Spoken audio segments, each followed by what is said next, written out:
उस रात भी राजेश हमेशा की तरह अपनी दुकान बंद करके घर वापस लौट रहा था।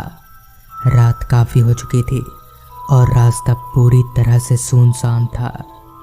ठंड के उस मौसम में चारों तरफ पूरा कोहरा फैला हुआ था। उन तेज ठंडी हवाओं के बीच राजेश अपना मफलर कसते हुए आगे बढ़े जा रहा था। रास्ते पर उसके कदमों की आवाज़ किसी खाली कमरे की तरह गूंज रही थी। सन्नाटा इतना ज़्यादा था कि एक सुई भी अगर गिर जाए तो उसकी भी आवाज़ सुनाई दे। मगर तभी सन्नाटे को चीरती एक आवाज़ ने राजेश के कानों में दस्तक दी। वो आवाज़ किसी औरत की थी। आवाज़ थोड़ी खरखराई सी थी, ठीक से सुनाई नहीं दे रही थी। फिलहाल राजेश एक पुल के ऊपर था। उसने नज़र घुमाकर आगे पीछे देखा, मगर उसे कोई औरत तो क्या, कोई जानवर तलक भी नज़र नहीं आ रहा था। उसे लगा शायद ये उसके मन का वहम होगा, लिहाजा राजेश वापस से घर की तरफ चलने लगा और सीधे घर जाकर ही रुका।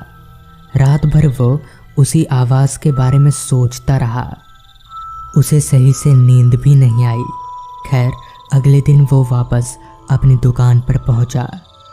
रोजाना की तरह सारा दिन मेहनत करने के बाद रात में दुकान बंद करके घर की तरफ चल दिया। रोजाना की तरह ही आज भी रास्ते का आलम वैसा ही था, सुनसान और अंधेरे में घिरा हुआ। मगर आज रोजाना के मुकाबले ठंड कुछ ज़्यादा थी। कोहरा भी थोड़ा अधिक था और हवाएं ज़्यादा तेज चल रही थी। राजेश तेज कदमों से अपने घर की तरफ आगे बढ़े जा रहा था। चलते चलते राजेश वापस उसी पुल के पास पहुंचा तो आज भी पुल पर कहीं कोई नज़र नहीं आ रहा था। खैर, राजेश चलता रहा। रात हर पल और भी ज़्यादा गहरी होती जा रही थी और ऐसे में किसी भी इंसान का ना दिखना स्वाभाविक ही था।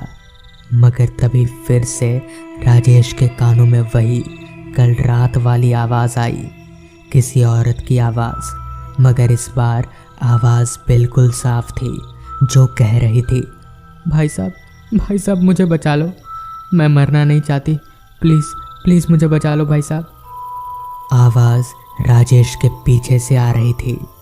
वो तुरंत पीछे पलटा तो पाया कि एक औरत पुल के रेलिंग के ऊपर खड़ी है और वहीं से ये सब चिल्ला रही है। राजेश पल भर के लिए थोड़ा घबरा सा गया। उसे समझ ना आए कि वो क्या करे। तभी उसने चिल्लाकर उस औरत से कहा, आप ऊपर क्या कर रही हैं? नीचे उतरिए। मगर वो औरत अपनी ही धुन में बस ये बोले जा रही थी कि मुझे बचा लो। राजेश समझ चुका था कि वो औरत क्या करने जा रही है। राजेश देख पा रहा था कि अगर उसने आधा कदम भी आगे बढ़ाया तो सीधे मौत के मुंह में जा गिरेगी।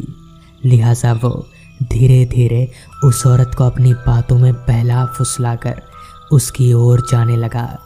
राजेश दबे पैर चलकर उस औरत के करीब पहुंचा और उसे पकड़ने के लिए जैसे ही उसने अपना हाथ आगे बढ़ाया कि एकदम से वो औरत हवा में धुआं हो गई। राजेश के पैरों तले तो ज़मीन ही निकल गई।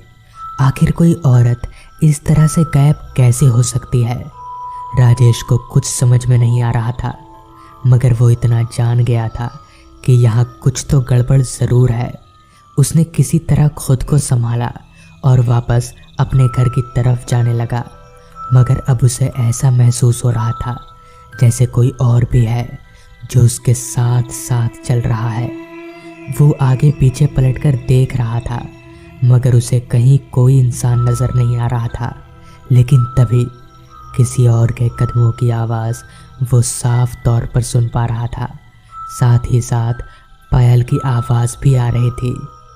तभी अचानक से किसी ने राजेश का पैर पीछे से पकड़ा और उसे घसीटते हुए ज़मीन पर गिराकर घसीटते हुए पीछे की ओर ले जाने लगा। मगर राजेश को कोई नज़र नहीं आ रहा था। राजेश अपने आप ही पुल के एकदम किनारे पहुंच चुका था, मगर तभी सामने से 2-4 बाइक वहां पहुंच गए। उन्होंने राजेश को देखा और उसकी मदद की। बाद में पता चला कि दरअसल कुछ दिनों पहले उस पुल से कूदकर एक औरत ने अपनी जान दी थी। तब से उसी की आत्मा वहां भटकती रहती है।